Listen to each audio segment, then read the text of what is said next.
welcome Vinny. Thank you so Thank much you. for being here. I'll take the microphone. Oh, okay. I don't know if you're on that. So don't you love looking for a job? Isn't it the best thing ever? I love it. I can't decide what I like the best about it though. If it's the humiliation or the public rejection. On the list of fun things to do, I put looking for a job like root canal is here, colonoscopy right in between. At least for a colonoscopy, they knock you out. Right, so that's good. This kind of sums up everything I think about looking for a job. It says, I would be absolutely perfect for this job. Report 1,400 people looking at the same job posting. What makes this funny is it's not that far off from the truth. Now, in the olden days, my grandparents, they didn't really look for jobs. You went for a job at the factory or the company, you worked there for 30, 40, 50 years. You went to the retirement party, you got the gold watch. You moved to Florida, you started pulling your pants up to here, complain about the government full time. That was the life. But it's a lot different now. For millennials, the average millennial will have 4 jobs in the first 10 years of their career. They'll be on track for 15 to 20 different jobs as they go along. So, for those of you who are in the job market, the job market thing, it really just does not work very well. This is a sacred cow. And in the job market, the reason it doesn't work very well is because we're kind of doing it the same way we did it 50 years ago. There are rules that we follow when we put together our resume. There are things that we do because we think we're supposed to do them. Those are all sacred cows. So today, we're going to kill ourselves some sacred cows. So when you're looking for a job, the odds are kind of against you. Let's just look at the numbers real quick. In the average job, when you put a job posting up, you get about 100 resumes. If it's a big fancy corporation, a really nice job, you might get 250. But for most jobs, it's about 100 resumes. So when you put your resume in on a job posting, your odds are 1 in 100 of getting that job. That's not good. Now, if you can get from the resume stage to the interview stage, things look a lot better. Only 2 to 3% of those resumes get to the interview stage. So you go from a 1 in 100 chance to a 1 in 2 or 3 chance. And it gets even better. About half the people who get an offer made to them turn the offer down. So even if you come in second place in the interview stage, you still got a 50-50 chance of getting that job. So that's what we're going to talk about today. We're going to talk a lot about resumes because we want that resume to get you from the pile of resumes that came in to that very short stack of people who get the interview. So let's talk a little bit about what happens, how the whole job posting happens. It's a system that, there's just not enough adjectives to talk to you about how badly this works. Now, we've tried to add technology to it, Monster.com, Indeed.com, all these other things, but it still just doesn't work that well. So, for example, let's say I'm trying to fill a job. I'm a hiring manager, and I need a systems analyst. So that's not what I do. I don't really hire people. I run the IT department. So now I got to go try to hire somebody. Frankly, that person's got a lot at risk, even more than the person who's looking for the job. Because if I'm the hiring manager and I hire somebody and that doesn't work out, I got to fire that person. The only thing worse than hiring people is actually firing them. And then I got to start the whole process over again. So how do I find this person?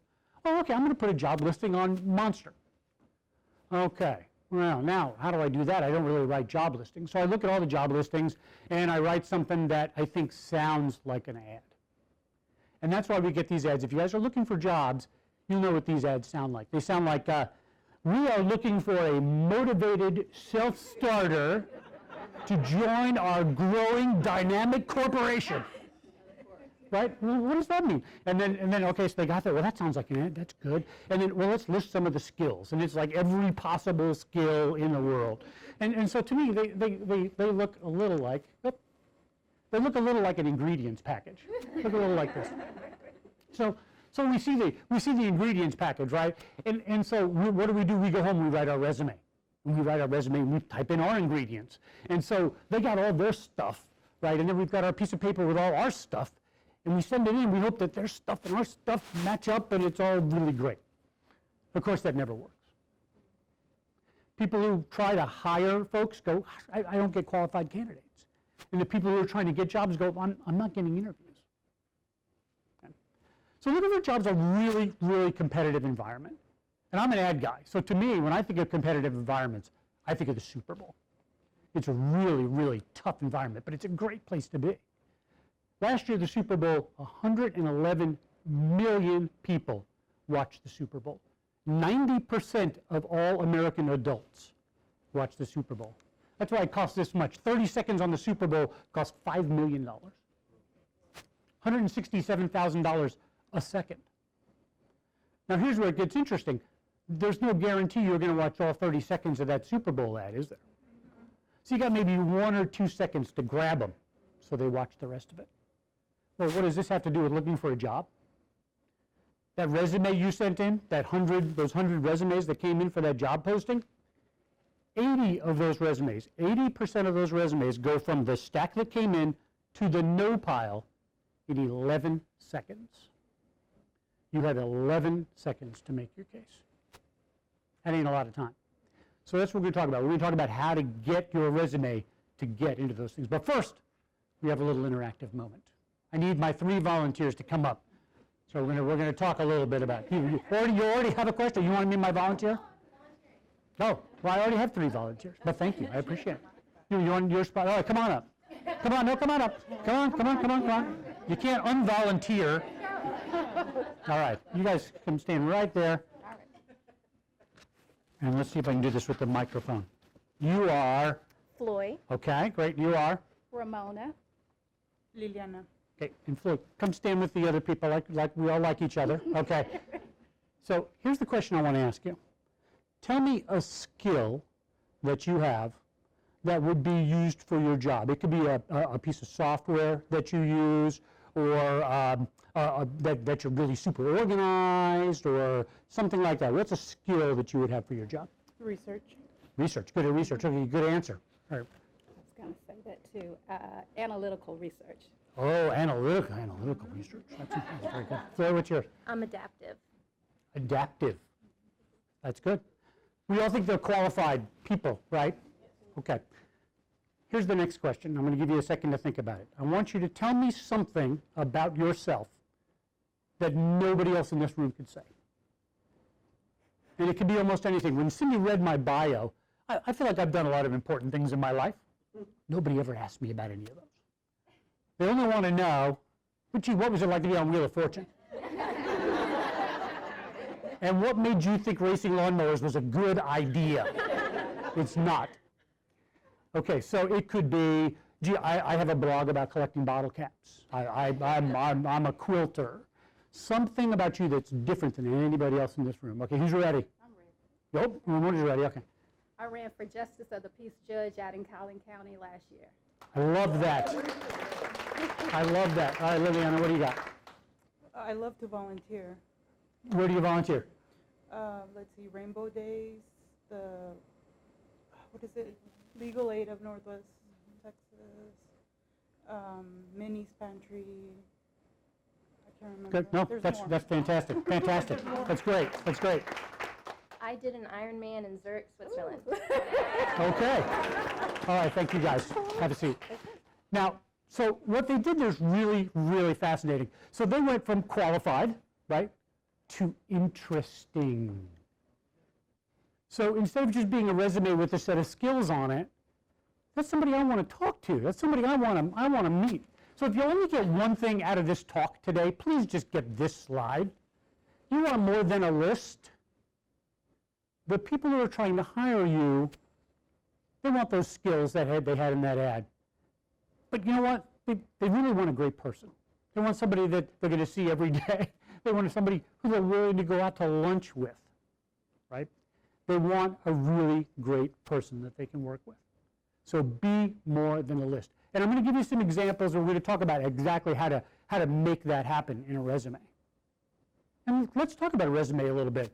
So we've got 1 or 2 pages in our resume, right?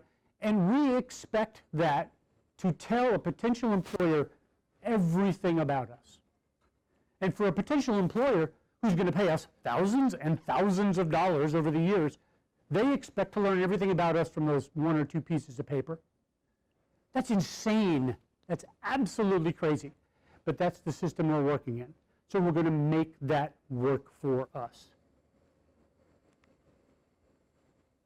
When they're looking at the resumes, remember we got that 100 pile of resumes?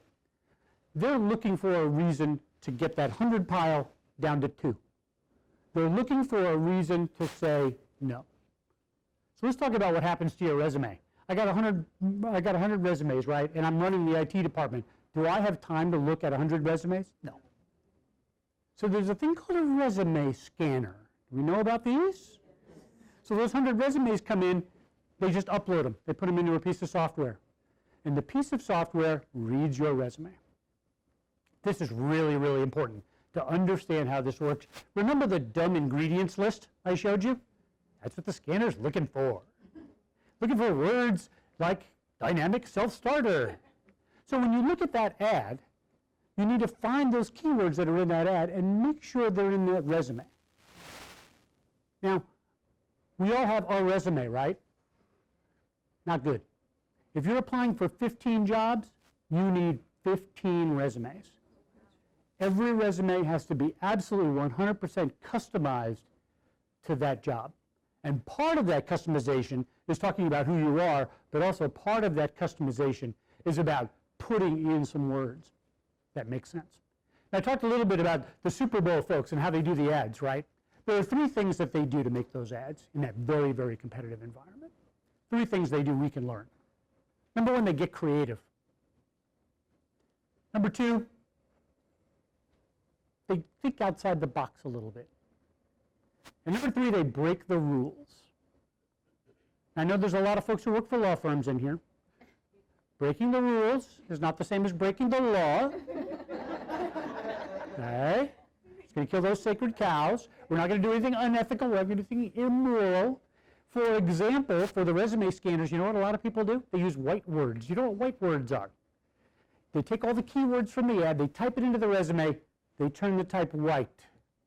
So the computer reads them, but the person doesn't read them. Don't do that. The scanners are wise to that. So we're not going to do that. That's wrong. Let's look at some resumes so we can kind of have a little interactive about how we can make this make our resume work and how we can get past that scanner. And actually, yeah, let's talk about how we get past the scanner here. So here's a great resume if it was 1985. So you see on the top, it's really kind of hard to read, but it says career objective.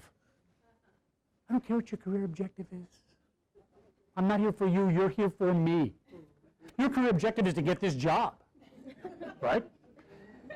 And then, so she's got Jane Smith, which I hope is not her real name.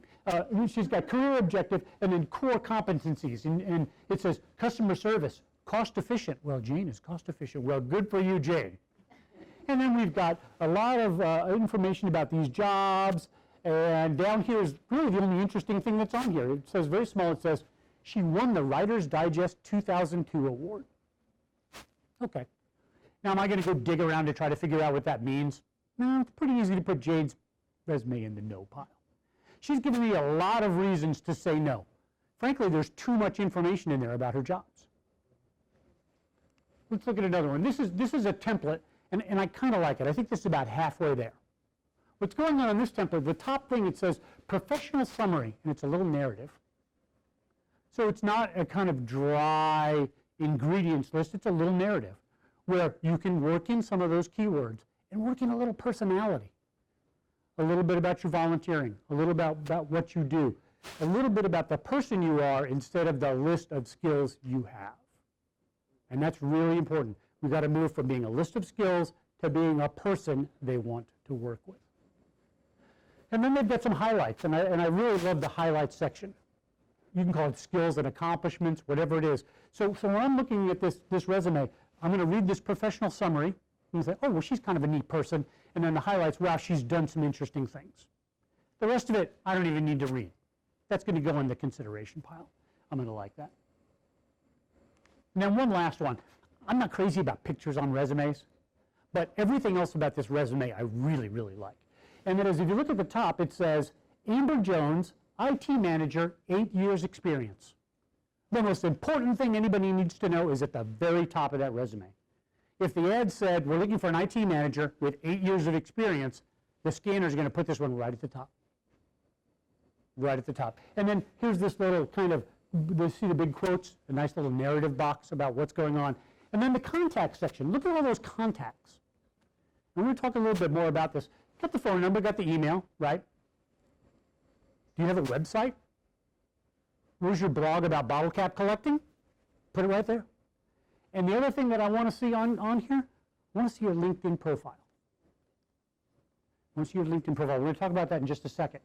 And then underneath that, she's got work experience. Look how short the work experience is underneath there. The work experience should be short and to the point. If there's a great accomplishment, put that in there. Christine was talking about Chili's, or working at Chili's as a waitress. What did you learn from that? I'd rather know what you learned from that job rather than I was a waitress. So just put the high points in there if there's any really great moments in there. But keep it very, very short. Again, remember, we're looking for people, we're looking to take away the reasons for people to say no. So this is a really great template for a resume. Nice and short, sweet, but very personal. Now, what happens next after the resume scanner? If we've successfully gotten to the resume scanner, now we get to the humans. And the humans, on average, spend 11 seconds making the first pass on your resume. That's it, 11 seconds, so you don't get much time. One other thing I want you to do on your resume file, and this is actually for the humans more than the scanner, don't call your resume resume.doc. Okay? Call your resume Smith HKS AutoCAD, keywords, or something that makes you different, or something about you. Smith Systems Analyst, Smith Sales Increase. So when I'm a human and I've got all those files on my desktop, I know your name, and I know a little something about you before I've even opened that resume. You've got to use everything at your disposal to try to get your resume noticed. Remember, we've got to go from qualified to interesting. All right, I want to show you this. People don't take enough advantage of LinkedIn. Who has a LinkedIn account? Everybody has a LinkedIn account. When's the last time you were on your LinkedIn account? Right, probably a long time ago, right? So if your resume makes it to the human part, here's what they're going to do. They're going to Google you. When's the last time anybody Googled themselves? All right, it's a little bit scary. So one thing I want you to do, we're going to talk about in the next steps at the end of the presentation, is I want you to Google yourself and be really, really critical. And I want you to look at all your social media and those photos from the lake party last summer. Let's take those off. So those folks are going to Google you. The first time I said that to my students, that I Googled them before class, they were all a little insulted, actually. They were all a little put out. But your bosses have Google, and if they're interested in you, they're going to Google you. Okay, but here's what we want to do, is we want to make it easy for them. Maybe they don't ever go to Google if we've given them the link to our bottle cap collection blog, or we've given them our LinkedIn link. And then, so here's what you've got to do. You've got to manage your LinkedIn file. This is what you see. This is a friend of mine, Lauren, and this is what you see when you first get to her profile. So you got a picture of her. It's a great place to be, an appropriate place to have a picture. And then you just see the first 2 lines of her profile. She's written a much longer one, but the first 2 lines, you know it's going to get read. And she says, what do you get when you mix a cum laude, Red Raider, broadcast sports reporter, and creative-minded social media genius? Me. Okay. I just learned more about Lauren from that one sentence than I did from everything on her resume. I learned more about her as a person. I know she's sassy. I know she's got a big attitude. I know she went to Texas Tech. I got all that out of that sentence. You've got those 2 lines. You talked about your elevator speech. A tighter version of the elevator speech, the first 2 lines in LinkedIn. And the best thing about it is if somebody goes to your LinkedIn page, if I'm a hiring manager, I feel good about myself. I did some research on this candidate. So I'm ready to move them to the interview pile. So go through all your social media and all your digital life. If you don't have a blog, start a blog about your hobby. Start a blog about your volunteers. You don't need a lot of people to read it. You just need the one person who's going to hire you to read it. And understand that, yes, this person is qualified, but this person is also interesting. It's a person I want to spend some time with. So for our next steps, I want you to go home, I want you to throw away your resume. The file on your computer that says resume.doc, I want you to throw that away. And I want you to rebuild your resume with one of these templates. I want to start off with what your name is, all your contacts. Make it easy for me. Put something interesting in there about your resume. Make sure your resume isn't just an ingredients list on the back of a soup can. Make sure your resume really says something interesting about you. That's the first thing I want you to do. Then I want you to Google yourself. And let's get rid of the lake pictures. Fix everything in your digital life. And a lot of people are very surprised when they Google themselves. Your Google, old class projects might still be up there, all kinds of crazy stuff. Or I've got a friend of mine, this is kind of a weird story. His father has the same name as him, and his father has been in prison and lots of legal problems, and he comes up on the Google search before him. So he's got a little explaining to. I told him to change his name. He's got a very unique name. And then the last, fix your LinkedIn. Your LinkedIn is a great tool to go with. And that's one thing I was going to talk about cover letters, but I've kind of taken cover letters out of the speech, because a lot of times on the automated job application systems, they won't let you upload a cover letter. So we'll incorporate the cover letter into the narrative part of our resume, and we'll put it in our LinkedIn. That's where people can go and find out about you.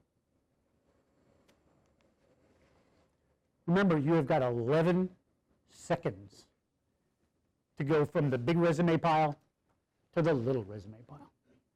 So let's make those seconds count. And let's go win you a Super Bowl. Thank you.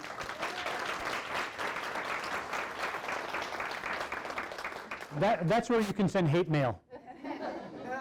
So directly.